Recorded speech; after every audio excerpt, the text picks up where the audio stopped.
Welcome to a brand new edition of Utalk. I'm Paige Turner, school counselor at Noble Middle School.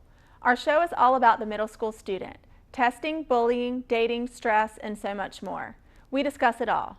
Joining me each month is a dynamic and engaging panel of middle school students ready to discuss the issues and tackle the tough questions. We kick off our show with some Q&A featuring questions on a variety of topics for middle school students throughout the school system that our panel of students are ready to answer. No question is too tough, no topic is too difficult. All right, panelists, here's question number 1. I am almost 12 and going into 6th grade, but I still don't have a phone. Every single person in my class has a phone. This girl got her first phone in kindergarten. I have a really old iPod, 4th generation, which is terrible. Whenever I am doing something that has to do with the internet, it takes me back to the home screen. When I begged my parents, when I say parents, I mean mom, my dad doesn't care about technology that much. He has a BlackBerry. To let me have a phone, they would say, "You are not responsible enough. You can't even keep your room clean," which is true, but I'm also busy. What should I do? Well, I can relate to this because I didn't get my first phone until I was going into 7th grade, and it's an iPhone 4S that was my dad's old phone, and it's like a really good phone, but other people have iPhone 6s and iPhone 6S, some people, and it's like hard to keep up, but I think it's not really that big of a deal, but your parents should probably, like, for your 13th birthday, which is a big birthday, they should maybe either get you a phone or like a new iPod, or like you can try and make the best of your iPod that you have now. I think it's not like a big deal. Well, I didn't get my first phone until 6th grade, and it was we got 2 free phones from our plan because with my brother and I, and he was going to 8th and I was going to 6th, and if that plan didn't give me a free phone, I probably would not have a phone right now. So I still have the 4, and it's no biggie because I don't really play on my phone at all. It's just if I need to contact my mom or whatever, that's there. But don't worry about it. Like, it's not a big deal. It's nothing. You can also like prove that you're like worthy of having a phone. Responsible. Like, yeah. Yeah. And you can, like, at school you can work hard, at home you can show it, and yeah. So it sounds like that it's more of just kind of wanting to do what everyone else is doing at this point. Yeah. I mean, is there a huge need, like absolute need for you guys to have a phone at this age? No, not really. Well, I don't know. You might need to contact your parents, but if one of your friends has a phone, you can just use theirs. So you don't absolutely need it, although it probably would be convenient. And that's a good point. I think convenience is more of the issue, because even at school, if you needed to contact, your parents, there are only a zillion phones in a school, that you could go to the office, you could call from the classroom, or wherever you are. I just kind of go back to, and I know this is ancient, when I was, in middle school, they didn't have cell phones, so we just used the phone that was available for us. But do you think it causes issues when people, like with the fact that everybody has phones? Yeah, well, it causes an issue because everybody has like social media on their phone and can just like whip it out and pull it up. And so it's like I don't have any. Even if I bring up Instagram or whatever, my mom's like immediately switches the topic, and so it brings some embarrassment, but it's no biggie because it's like, yeah, okay, and it's just okay. I'm not living in my phone, at least I know what the outdoors looks like. I could read a Other book. things. Yeah, Sure. It's not the only thing you can do. And like, it depends what you actually are gonna use the phone for, like what we already said. Like if you're gonna call, or if you just want it to like get social media and stay in contact with your friends. And you can, oh my God. It's okay. I guess this whole concept of having a phone, not having a phone brings up so many other issues. But going back to actually what, they were asking, it seems like that, like Johnny said originally, maybe doing some things to show your parents that you are being responsible. However, some parents, have, an answer. They either do or do not want you to have a phone, and that's the end of it. So it might just be just accepting what your parents feel like is best for you and their rules sometimes. Yeah, I was gonna say, like, depending on what you need it for, it could give you the type of phone you're gonna get. Right. Like if you're only gonna text, you might only get like maybe like a 4 and not get like a high advanced Or phone. my phone that you just, the slide phone. Yeah. Yeah. So, And also, if you want to prove your responsibility, you can raise money to like buy your own phone, true. and then they can like do the rest. Absolutely. Absolutely. So I wish this person good luck, you know, getting a phone, and you guys definitely gave them some good tips. All right, let's go to a next question. Let's do this one. Okay, I'm almost 13 and everyone else at my school is allowed to wear makeup but me. The only thing I'm allowed to wear is lip gloss and sparkles. And I give my parents credit for that, but I'm not even really into putting that much makeup on anyway. I was thinking maybe a bit of eyeshadow or lip liner because I'm more natural. Do you think my parents are being overprotective? That is like definitely a definition of me. Yeah. Because my parents, I've grown up in a house with 2 older boys and then me. And so it's like makeup was never really a discussion, really. And then when I went into middle school, like, every girl was wearing things that I didn't even know existed. I was like, wow, it's so different. And I was like, it's that thing you want to cling on to. It's like, oh, I need to do that because everybody else is doing it. It's like, no, not really. And so I've gotten away with lip gloss and stuff like that, but it doesn't matter how your appearance looks like. You just need to embrace yourself and your personality.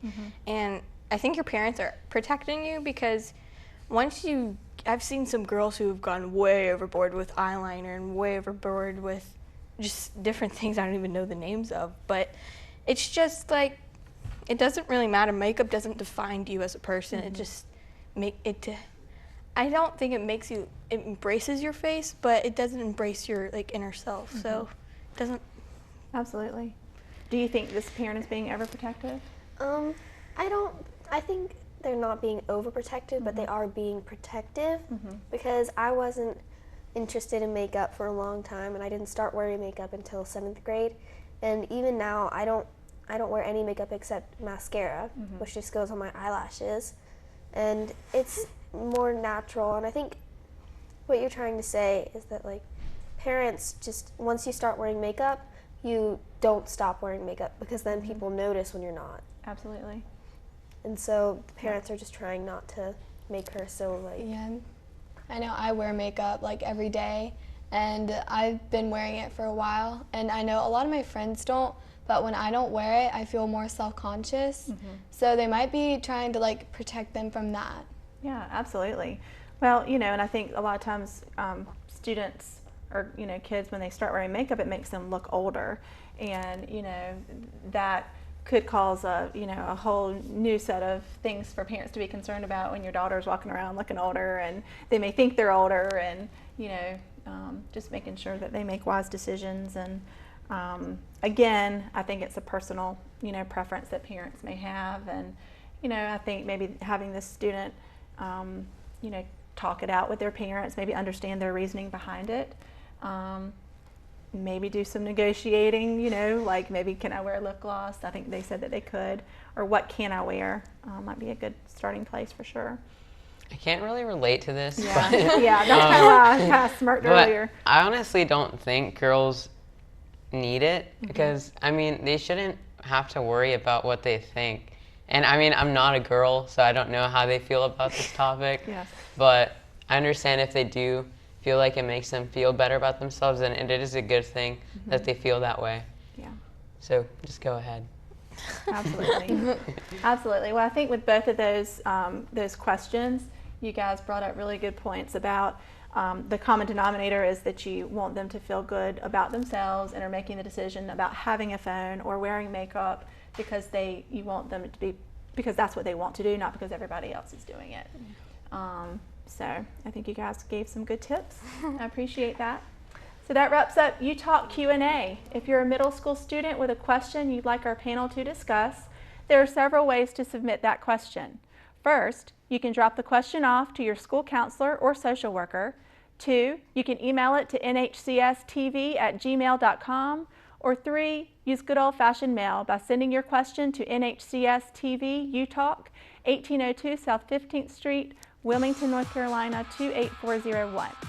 Now coming up in our next segment, my co-host Megan DeMolina will join the panel to play Think It Through, a challenging game of scenarios that will test our panelists'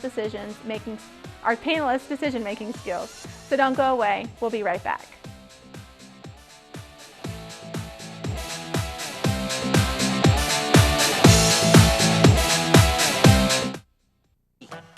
How come I can't get this channel?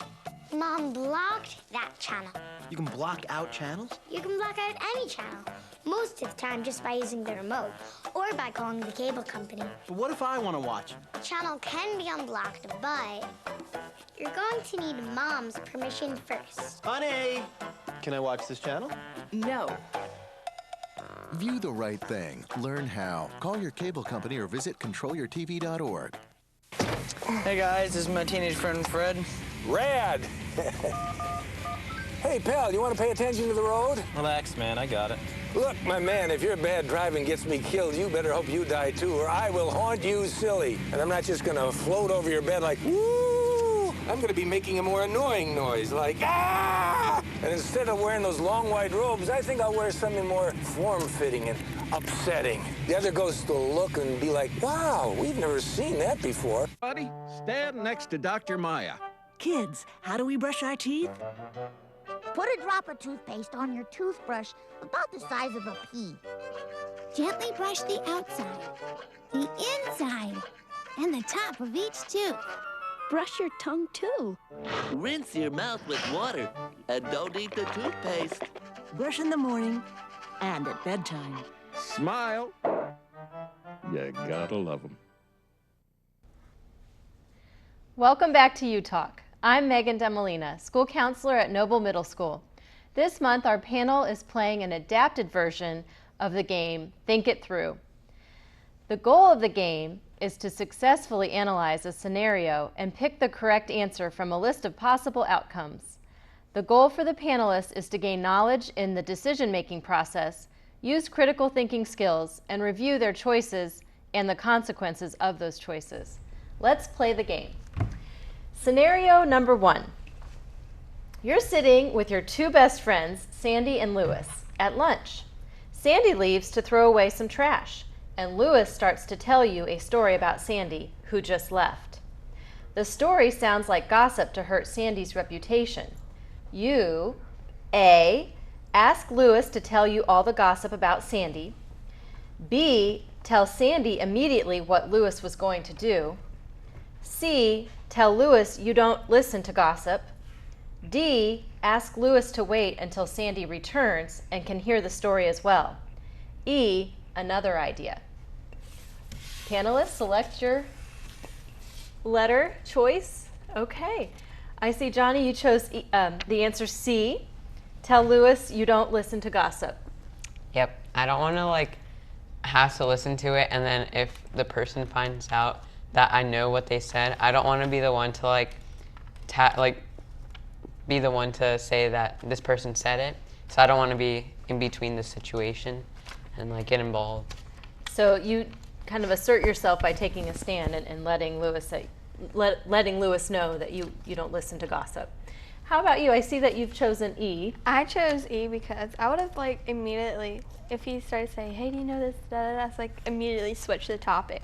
I don't want to, like Johnny says, I don't want to be the one who knows it and then see Sandy coming back. It's like, what are you guys talking about?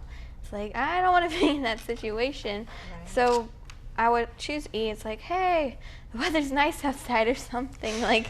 Something to and he would also get he would also know that I don't gossip. So it's like bringing C and E together. So it's like, I don't want to hear your gossip. And so just keep it to yourself. So switching the topic is another idea. Yeah. Thanks, Lily.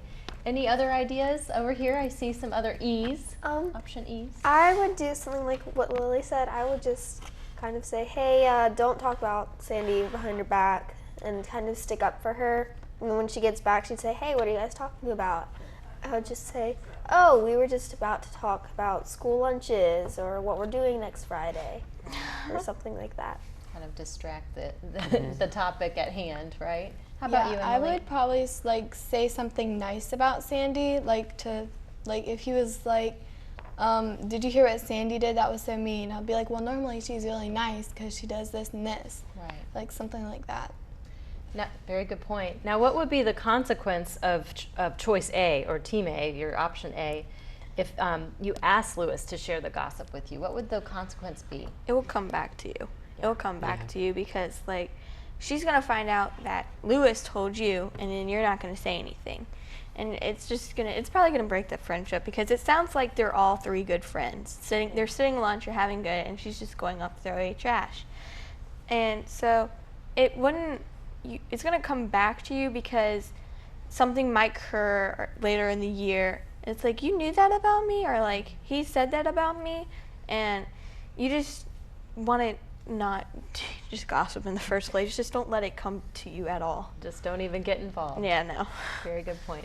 Okay, our next scenario is that you're in class doing math, watching students work problems on the board. The problems have not been difficult for you, but other students are having a harder time. When one person, who is sometimes not popular because he thinks he has all the answers, makes a simple mistake, you A, laugh, point to the mistake, and try to make him feel stupid about his decision. B, laugh to yourself but poke people around you so that they will see the mistake. C, say nothing even when others notice. D, raise your hand and offer a correction. Or E, another idea. Panelists, select your option. Select your choice. C, D, a C, and a C. Let's talk about Team C choice.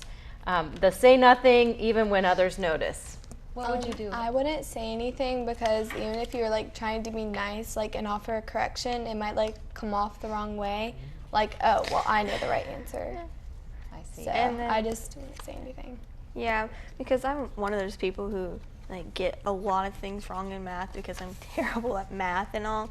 And it's kind of embarrassing when people are like, that's like a know it. You should know how to do that. And it's like funny how you don't know how to do that. And it's kind of embarrassing how another student says, okay, the teacher says, okay, you go up there and fix it for her. It's like, oh, okay. But it's like, just sit back and say nothing. It's like, it's not a big deal. It's not the end of the world. It's a math problem or it's an English problem. It's not going to haunt you. Sure. Sometimes it's just easier to let the situations in class like that go. Yeah, basically what Emily and Lily said, just kind of ignore it. I mean, everybody makes mistakes, and even if this person rarely does, eventually at some point they're going to have to. And if people do point it out, try not to be the person that does, because it gives off a bad vibe, yeah. Sure. Thank you, Lily. You're welcome. Lily, you came up with Team D option. Tell us more about D, which is raise your hand and offer a correction. Yeah, because sometimes when things don't go unnoticed for a person, it can be embarrassing that they didn't notice. Because once in PE, it's kind of related. We were playing kickball and I got out, but I didn't know it, so I kept on running. And it was embarrassing because no one said anything to me about it. And then I had to, later on I found out. Right. And it's not nice to be that person that doesn't know. Right. And it was clearly a mistake or, an oversight, but you just had to kind of learn the hard way that, that you were out in that scenario, in that situation, but you were hoping and wishing that someone would have said something to make the situation a little bit better for you or others around. Our last scenario for our game today is that you have a sister who loves to play football, and she's really good at it. When your friend Corey says he saw on television that some girls at a nearby high school want to join the boys' football team, you A, tell Corey that sounds like a bad idea, B, wonder if your sister decided to join, would you be embarrassed, C, think, why not? After all, girls like sports too. D, don't express an opinion either way, but decide to find out more about it from your sister. Or choice E, another idea. Select your letters. Okay, we've got C's And one D. I see again. How about you? Let's talk about option C, Emily. Well, I think that it's good for girls to be equal in sports, like just like it is for everything. Because, I mean, football is labeled as a guy's sport, even though like girls can play it too. Like I know some girls that are probably stronger than other guys. They have different skills and different abilities, right? Yeah, like just how guys can do like more girly sports like dance or cheer or something. Sure. Like, I mean, when I was younger, everybody kind of labels girls as maybe weaker or not as strong, and your mind is like keeping that same image. And until like I realized that girls are actually just as powerful and can do as much as guys can do.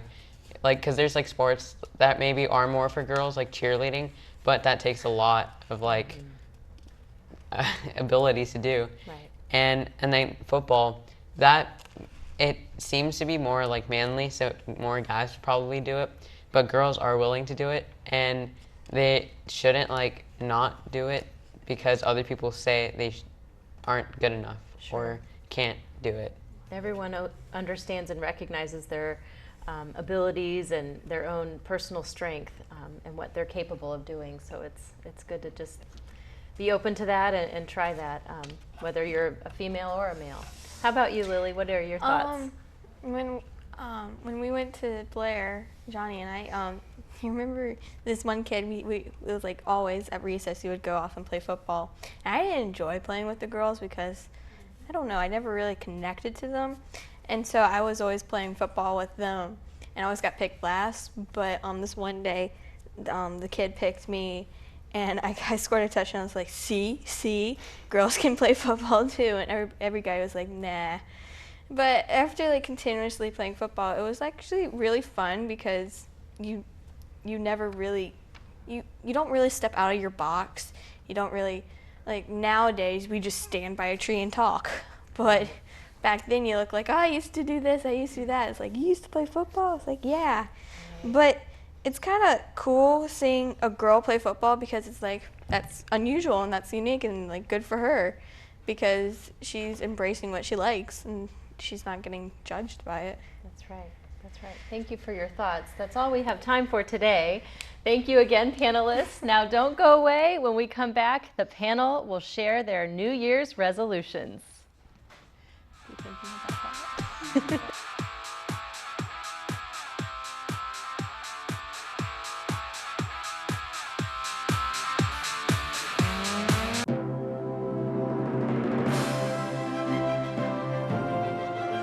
You definitely have to have nerves of steel.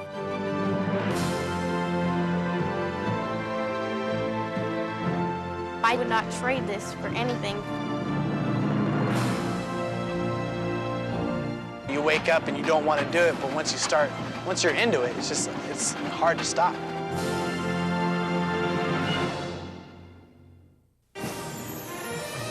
The magical thing about using energy wisely is that anyone can do it. Use energy-saving light bulbs, energy-smart power strips, and turn off computers and game systems when not in use. Get together and make a difference. Learn what you can do at energy.gov/tink. Welcome back to Utalk. The end of the year is fast approaching, and with the start of each new year, we all make resolutions to read more books, lose weight, write more letters, and more. To close our show, our panelists will share their own resolutions for 2016. Johnny, how about you? What have you been thinking about? Well, I don't really have a resolution, but it's more of an overall goal. Just basically be more out there and try to do more activities and just maybe get noticed more, so that way it all adds up to my future. Right, you're getting ready to make the transition to high school next year, so just getting involved in more activities, clubs, in our schools, in our community would be a great resolution for you. Awesome. How about you, Lily? What are you thinking about? I'm thinking about being my resolution, another goal, basically. I want to get a job next year, and I'm trying to working up to that. But I'm trying to be more out there and more social and being more just like going to a new group and talking to somebody or just widening my perspective. But yeah, so I'm trying. Awesome. Sounds like, just keeping the Rachel's Challenge challenges in mind as you continue on this year, and being more accepting of others, and putting yourself out there, and trying to continue to mix it up, and just reach out to others. I think that's a great goal. Very cool. How about you, Emily? Well, for high school cheer, to get just on junior varsity, you have to have a back handspring, and I can't do that, so I need to get that and more flexible, I guess, for cheer. Sounds like lots of practice is in your future, right? Yes. Good luck to you with that. Thanks. How about you, Lily? This is a really generic one, kind of one that everyone says, but I really want to be healthier in my diet, because I'm not just talking about foods that make me skinny or keep me skinny. I'm talking about foods that give me protein and let me go through my day without getting exhausted. Because right now, I don't eat very healthy foods. So reaching for that apple instead of that granola bar that might be packaged or processed or whatever. But definitely setting those goals will help keep you happy and healthy for years to come, right? All right, thank you so much, panelists. Well, that wraps up our program this month. We hope you have enjoyed this edition of Utalk. If you missed any part of this program, then check us out online at www.nhcs.net and click on the blue NHCS TV icon and find us on the school system's webpage. I'm Megan DeMolina, and on behalf of my co-host, Paige Turner, and the entire Utalk panel, thanks for watching. We hope you'll submit questions to our show and tune in again next month for an all-new episode of Utalk.